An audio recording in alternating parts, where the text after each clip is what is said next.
Hello friends, आज हम कुछ इंपॉर्टेंट वोकैबलरी वर्ड्स पढ़ेंगे, उसके सिनोनिम्स एंटोनिम्स और उसको एग्जांपल्स के साथ उसको आज हम बहुत ही अच्छी तरीके से समझेंगे भी। तो आप कॉपी पेन वगैरह लेके बैठिएगा, क्योंकि जो भी वोकैबलरी वर्ड्स आज हम पढ़ने वाले हैं वो हमारी कॉम्पिटिटिव एग्जाम के लिए काफ़ी ज़्यादा इंपॉर्टेंट है। तो वीडियो को स्टार्ट करते हैं। Number 1, investigate. इन्वेस्टिगेट का इसमें सिनोनिम्स बताना है।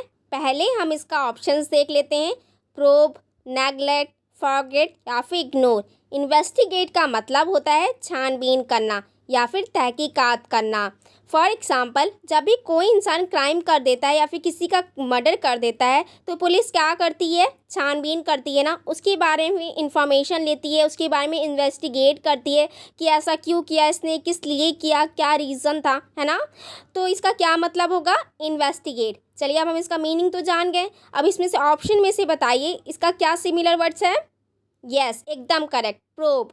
प्रोब का मतलब होता है जांच या फिर छानबीन करना। नेगलेक्ट का मतलब होता है नज़रअंदाज करना या फिर ध्यान ना देना। फॉरगेट का मतलब होता है भूलना। इग्नोर का मतलब होता है बेपरवाह या फिर ध्यान ना देना, इग्नोर करना, है ना। कोई बात वगैरह कर रहा है, उसकी बातों को ध्यान ही ना देना बिल्कुल। तो इसका सिमिलर वर्ड क्या होगा? प्रोब। बवल्डर। बवल्डर का हमें इसमें से सिनोनिम्स बताना है। पहले हम इसका ऑप्शंस देख लेते हैं। इनलाइटन, काम, बैफल और एक्सप्लेन। बवेल्डर का मतलब होता है हैरान करना या फिर उलझन में डालना। फॉर एग्ज़ाम्पल, ऐसा कई बार होता है ना दोस्तों कि सामने वाला हमसे अच्छे तरीके से कई बार बात नहीं करता है, लेकिन जब उसको अपना काम पड़ता है वो हमसे बहुत ही ज़्यादा अच्छी तरीके से, बहुत ही ज़्यादा प्यार से बात करता है। और उस समय जब वो बात करता है तो हम सरप्राइज़ हो जाते हैं, हम हैरान हो जाते हैं, हम उलझन में चले जाते हैं कि भाई वो हमसे इतनी ज़्यादा प्यार से क्यों बात कर रहा है ना। ऐसा होता है ना। तो इसकी इंग्लिश वोकैबलरी वर्ड क्या होगी? बवेल्डर। चलिए, अब हम इसका ऑप्शन में से बताइए कि इसमें सिमिलर वर्ड इसमें से क्या होगा। बवेल्डर का सिनोनिम्स क्या होगा? जल्दी से बताइए। यस, एकदम करेक्ट, बैफल। बैफल का मतलब होता है चकमा देना। इनलाइटन का मतलब होता है सूचित करना या फिर समझाना। काम का मतलब होता है शांत और एक्सप्लेन का मतलब होता है सफाई देना। तो बवेल्डर क्या होगा सिनोनिम्स? बैफल। ओके। अपैलिंग। अपैलिंग का हमें इसमें सिनोनिम्स बताना है। कंफर्टिंग, हॉरिबल, डिलाइटफुल और गुड। अपैलिंग का मतलब होता है भय उत्पन्न करने वाला या फिर डरावना। फॉर एग्ज़ाम्पल, जब भी हम कोई हॉरर फिल्म देखते हैं, जैसे कि कंचना हो गया, माना कि थोड़ी सी वो मजाकिया मूवी है, लेकिन तब भी थोड़ा सा अगर उसमें से डरावना सीन आ जाता है या फिर भयंकर सीन आ जाता है तो हमारे मन में एक भय उत्पन्न हो जाता है, हम थोड़ा सा डर जाते हैं अंदर से, है ना। एक भयानक सीन अगर आ जाता है तो जो चीज़ भी डरावना हो, भयंकर हो या फिर भयानक हो, तो उसकी इंग्लिश वोकैबलरी वर्ड क्या होगी? अपैलिंग। कंफर्टिंग। कंफर्टिंग का मतलब होता है आराम या फिर चैन। हॉरिबल। हॉरिबल का मतलब होता है डरावना या फिर भयानक। डिलाइटफुल। डिलाइटफुल का मतलब होता है आनंद देने वाला, सुहावना या फिर सुखद। गुड। गुड का तो मतलब आप लोग जानते ही हैं, अच्छा। तो अपैलिंग का इसमें से सिमिलर वर्ड्स क्या होगा या फिर सिनोनिम्स क्या होगा? यस, एकदम करेक्ट, हॉरिबल। हॉरिबल का मतलब होता है डरावना और अपैलिंग का भी मतलब होता है डरावना या फिर भयानक। तो मिल गया ना दोनों वर्ड्स। ब्रीटल। ब्रीटल का हमें इसमें सिनोनिम्स बताना है। फ्लेक्सिबल। फ्लेक्सिबल का मतलब होता है लचीला। फ्रेजल। फ्रेजल का मतलब होता है कोमल या फिर नाजुक। रेसिलेंट। रेसिलेंट का मतलब होता है लचकदार। और कोर्स। कोर्स का मतलब होता है खुरदुरा। अब हम ब्रीटल का मीनिंग देख लेते हैं। ब्रीटल का मतलब होता है नाजुक या फिर कोमल। फॉर एग्जाम्पल, जो काफ़ी ज़्यादा ओल्ड एजेस रहती हैं, जैसे कि हमारे ग्रैंडफादर, वो उनकी बॉडी, उनके बोन्स काफ़ी ज़्यादा मजबूत तो होते हैं, लेकिन एक टाइम के बाद जा कर के, एक एज के बाद जा कर के उनके जो बोन्स होते हैं वो काफ़ी ज़्यादा नाजुक हो जाते हैं, काफ़ी ज़्यादा कोमल हो जाते हैं। तो ऐसी चीज़ जो कड़ी तो हो मगर सरलता से टूट जाने वाली हो, उसे हम क्या बोलेंगे? ब्रीटल। चलिए, अब इसका सिनोनिम्स बताइए, इसका सिनोनिम्स क्या होगा? ब्रीटल का सिनोनिम्स क्या होगा? फ्लेक्सिबल, रेसिलेंट, फ्रेजल या फिर कोर्स? यस, एकदम करेक्ट, फ्रेजल। फ्रेजल का मतलब होता है कोमल या फिर नाजुक और ब्रीटल का भी मतलब होता है कोमल या फिर नाजुक। अमेंड। अमेंड का हमें इसमें सिनोनिम्स बताना है। इम्पेयर। इम्पेयर का मतलब होता है बिगाड़ना। रिड्यूस। रिड्यूस का मतलब होता है कम करना। अटर। अटर का मतलब होता है बदलना या फिर सुधारना। वर्सन। वर्सन का मतलब होता है खराब करना। अब हम अमेंड का मीनिंग देख लेते हैं। अमेंड का मतलब होता है ठीक करना, सुधारना या फिर बदलना। फॉर एग्ज़ाम्पल, जैसे कि हमने कोई एक पेंटिंग बनाई है, वो पेंटिंग अच्छी तो बनी है, लेकिन उसे और भी ज़्यादा बेहतर करने के लिए, उसमें और भी ज़्यादा अच्छी जान डालने के लिए उसे ज़रा सा सुधारना, उसमें जो कमियां हैं उसे ठीक करना। कि इंग्लिश वोकैबलरी वर्ड क्या होगी? अमेंड। अमेंड का क्या सिनोनिम्स है? इम्पेयर, रिड्यूस, अटर या फिर वर्जन। जल्दी से बताइए। यस, एकदम करेक्ट, अटर। अटर का मतलब होता है बदलना, सुधारना या फिर ठीक करना, और अमेंड का भी मतलब होता है ठीक करना, सुधारना या फिर बदलना। लेथार्जिक। लेथार्जिक का भी हमें इसमें सिनोनिम्स बताना है। विगरस। विगरस का मतलब होता है फुर्तीला। एनिमेटेड। एनिमेटेड का मतलब होता है जोशीला। एनर्जेटिक। एनर्जेटिक का मतलब होता है शक्तिशाली या फिर फुर्तीला। और स्लगिश। स्लगिश का मतलब होता है सुस्ती, कमज़ोरी या फिर बहुत थकान। अब हम लेथर्जिक का मीनिंग देख लेते हैं। सुस्ती, कमज़ोरी या फिर बहुत थका। फॉर एग्ज़ाम्पल, ऐसा होता है ना दोस्तों, कई बार कई दिन हम लोग काफ़ी ज़्यादा काम कर लेते हैं तो हमारी बॉडी में काफ़ी ज़्यादा थकान, काफ़ी ज़्यादा सुस्ती, काफ़ी ज़्यादा कमज़ोरी आ जाती है ना। तो सुस्ती, कमज़ोरी या फिर बहुत थकान की इंग्लिश वोकैबलरी वर्ड क्या होगी? लेथर्जिक। चलिए, अब इन चारों में से लेथर्जिक का सिनोनिम्स क्या है, जल्दी से बताइए। मैंने आपको सारे वर्ड्स का मीनिंग बता दिया है, अब आप मुझे सिनोनिम्स बताइए जल्दी से। यस, एकदम करेक्ट, स्लैगिश। स्लैगिश का भी मतलब होता है सुस्ती, कमज़ोरी या फिर बहुत थकान, और लेथर्जिक का भी मतलब होता है कमज़ोरी, थकान या फिर सुस्ती। एक्सटॉल। एक्सटॉल का हमें एंटोनिम्स देखना है। आक्लेम। आक्लेम का मतलब होता है वाह वाह करना। ग्लोरीफाई। ग्लोरीफाई का मतलब होता है तारीफ करना। अपलॉड। अपलॉड का मतलब होता है प्रशंसा करना या फिर सराहना। और क्रिटिसाइज। क्रिटिसाइज का मतलब होता है दोष निकालना या फिर निंदा करना। अब हम एक्सटॉल का मीनिंग देख लेते हैं। एक्सटॉल का मतलब होता है प्रशंसा करना, बड़ाई करना या फिर तारीफ करना। फॉर एग्ज़ाम्पल, जब भी हम कोई अच्छा काम करते हैं या फिर एग्ज़ाम में या फिर स्कूल कॉलेज में अच्छे ग्रेड लेकर के आते हैं या फिर कोई प्राइजेस लेकर के आते हैं, तो हमारे पेरेंट्स हमारी तारीफ़ करते हैं, हमारी बड़ाई करते हैं, हमारी प्रशंसा करते हैं, है ना। ऐसा होता है ना। तो प्रशंसा करना, बड़ाई करना या फिर तारीफ़ करने की इंग्लिश वोकैबलरी वर्ड क्या होगी? एक्सटॉल। अब हमें एक्सटॉल का इसमें एंटोनिम्स बताना है, मतलब कि अपोजिट वर्ड बताना है। तो आक्लेम, ग्लोरीफाई, अपलॉड, क्रिटिसाइज, इन सब में से एक्सटॉल का एंटोनिम्स क्या होगा, जल्दी से बताइए। यस, एकदम करेक्ट, क्रिटिसाइज।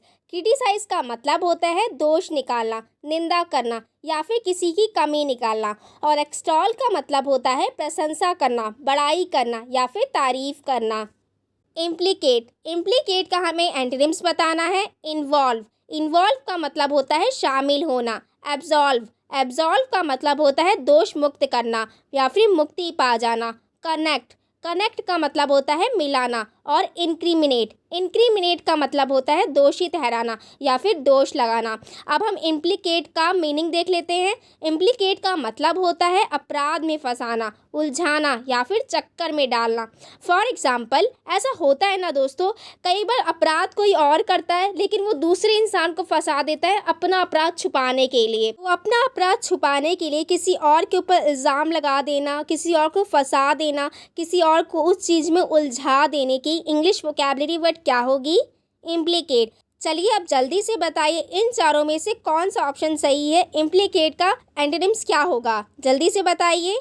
यस, एकदम सही, एब्जॉल्व। एब्जॉल्व का मतलब होता है दोष मुक्त करना या फिर मुक्ति पा जाना, और इम्प्लीकेट का मतलब होता है अपराध में फंसाना, उलझाना या फिर चक्कर में डालना। कंसीडर। कंसीडर का हमें एंटोनिम्स बताना है। कॉन्टेम्पलेट। कॉन्टेम्पलेट का मतलब होता है सोचना या फिर विचार करना।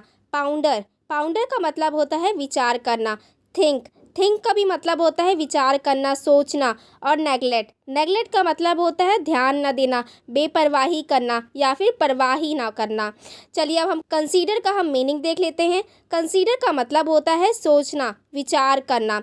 फॉर एग्ज़ाम्पल, कोई भी चीज़ करने से पहले उसके बारे में अच्छे तरीके से सावधानी से सोचना, उस बारे में विचार करना, उस बारे में परख लेना कि हाँ, ये मेरे लिए इन फ्यूचर सही रहेगा कि भी नहीं रहेगा। तो सोचना या फिर विचार करने की इंग्लिश वोकैबलरी वर्ड क्या होगी? कंसीडर। अब जल्दी से बताइए इन चारों में से कंसीडर का एंटोनिम्स क्या होगा? यस, एकदम करेक्ट, नेगलेक्ट। नेगलेक्ट का मतलब होता है बेपरवाही करना, परवाही ना करना या फिर ध्यान ना देना। चलिए अब एक दो क्वेश्चन कर लेते हैं। बैफल का मतलब क्या होता है, जल्दी से बताइए। यस, एकदम करेक्ट, चकमा देना या फिर हैरान करना। लेथर्जिक का मतलब क्या होता है, जल्दी से बताइए। लेथर्जिक, यस एकदम करेक्ट, सुस्ती, कमज़ोरी या फिर बहुत थकान। और पूछिए, और पूछ लेते हैं। अच्छा, अटर का मतलब क्या होता है, जल्दी से बताइए, जल्दी जल्दी बताइए। यस एकदम करेक्ट, बदलना या फिर सुधारना या फिर ठीक करना। और पूछे, ओके और पूछ लेते हैं। अपैलिंग का क्या मतलब होता है? मैंने आपको एग्जाम्पल्स के थ्रू आगे ही बताया था, जल्दी से याद करिए। अपैलिंग का क्या मतलब होता है? हॉरर मूवी ऐसे कुछ करके था ना, जल्दी से बताइए। यस एकदम करेक्ट, डरावना। और पूछें कि बस करें अभी? चलिए एक और पूछ लेते हैं। प्रूफ का मतलब क्या होता है, जल्दी से बताइए। प्रूफ का क्या मतलब होता है? यस एकदम करेक्ट, जांच छानबीन करना, पता लगाना या फिर तहकीकात करना, है ना। एड्रॉइड, एड्रॉइड का हमें एंटोनिम्स बताना है। पावरफुल, पावरफुल का मतलब होता है ताकतवर। स्किलफुल, स्किलफुल का मतलब होता है कुशल। क्लमसी, क्लमसी का मतलब होता है अनाड़ी या फिर बेढंगा। और क्लेवर, क्लेवर का मतलब होता है चतुर या फिर चालाक। अब हम एड्रॉइड का मतलब देख लेते हैं। एड्रॉइड का मतलब होता है चतुर या फिर चालाक। फॉर एग्ज़ाम्पल, जब भी हम कोई प्रोडक्ट को ख़रीदने जाते हैं तो जो उनके ऑनर होते हैं प्रोडक्ट के, वो प्रोडक्ट की इस तरह से तारीफ़ करते हैं, इस तरह से उसकी डिटेलिंग बताते हैं, इतनी चालाकी से, इतनी चतुराई से बताते हैं कि जो परचेज़र होता है वो मैनिपुलेट होकर के उस सामान के बारे में काफ़ी ज़्यादा अच्छा सोचता है। तो जो लोग भी स्किलफुली क्लेवर तरीके से पीपल से डील करें, उन्हें हम क्या बोलेंगे? एड्रॉइड। चलिए अब इन चारों में से एड्रॉइड का एंटोनिम्स बताइए जल्दी से। यस एकदम करेक्ट, क्लमसी। क्लमसी का मतलब होता है अनाड़ी या फिर बेढंगा। और एड्रॉइड का मतलब होता है चतुर या फिर चालाक। डेस्पोंडेंसी, डेस्पोंडेंसी का हमें एंटोनिम्स देखना है। डेसोलेशन, डेसोलेशन का मतलब होता है तन्हाई या फिर अकेलापन। होपलेसनेस, होपलेसनेस का मतलब होता है लाचारी या फिर नाउमीदी। चीयरफुलनेस, चीयरफुलनेस का मतलब होता है उत्साह। और डिस्करेजमेंट, डिस्करेजमेंट का मतलब होता है शोक, उदासी या फिर निराशा। अब हम डेस्पोंडेंसी का मीनिंग देख लेते हैं। डेस्पोंडेंसी का मतलब होता है निराशा, मायूसी या फिर उदासी। फॉर एग्ज़ाम्पल, कई बार ऐसा होता है ना दोस्तों, जिस चीज़ की हमें चाहत होती है लेकिन हमें वो नहीं मिलता है तो हम बहुत ज़्यादा उदास हो जाते हैं, निराश हो जाते हैं, मायूसी आ जाती है। क्योंकि हम जिस चीज़ की चाहत करते हैं वो हमें मिलता ही नहीं है, तो हम बहुत ही ज़्यादा होपलेस हो जाते हैं, है ना। हमें अपने अंदर ही काफ़ी ज़्यादा कमी दिखने लगती है कि काश ऐसा होता, या फिर हमारे अंदर ही काफ़ी ज़्यादा कमी है ना। लेकिन ऐसा नहीं होता, हमारे अंदर कोई कमी नहीं होती है, वो बस थोड़ी दिन की ही लाचारी नाउमीदी होती है, लेकिन बाद में सब चीज़ सही भी हो जाता है ना। तो निराशा, मायूसी, उदासी का इंग्लिश वोकैबुलरी वर्ड क्या होता है? डेस्पोंडेंसी। अब जल्दी से बताइए डेस्पोंडेंसी का एंटोनिम्स क्या होगा, जल्दी जल्दी बताइए। यस एकदम करेक्ट, चीयरफुलनेस। चीयरफुलनेस का मतलब होता है उत्साह और डेस्पोंडेंसी का मतलब होता है निराशा, मायूसी या फिर उदासी। अब जल्दी से एक और क्विक रिवीजन कर लेते हैं हम लोग। क्या बोलते हैं आप लोग, करें? चलिए कर लेते हैं फिर। एक्सटॉल, एक्सटॉल का क्या मतलब होता है, जल्दी से बताइए, जल्दी जल्दी बताइए। यस एकदम करेक्ट, प्रशंसा करना, बड़ाई करना या फिर तारीफ करना। क्रिटिसाइज का क्या मतलब होता है, जल्दी से बताइए, याद करिए, जल्दी जल्दी बताइए। पहले तो बताइए एक्सटॉल का एंटोनिम्स क्या होता है, सोचिए सोचिए क्या होता है, जल्दी से बताइए। क्रिटिसाइज होता है ना। हाँ, तो क्रिटिसाइज का क्या मतलब होगा, जल्दी से बताइए।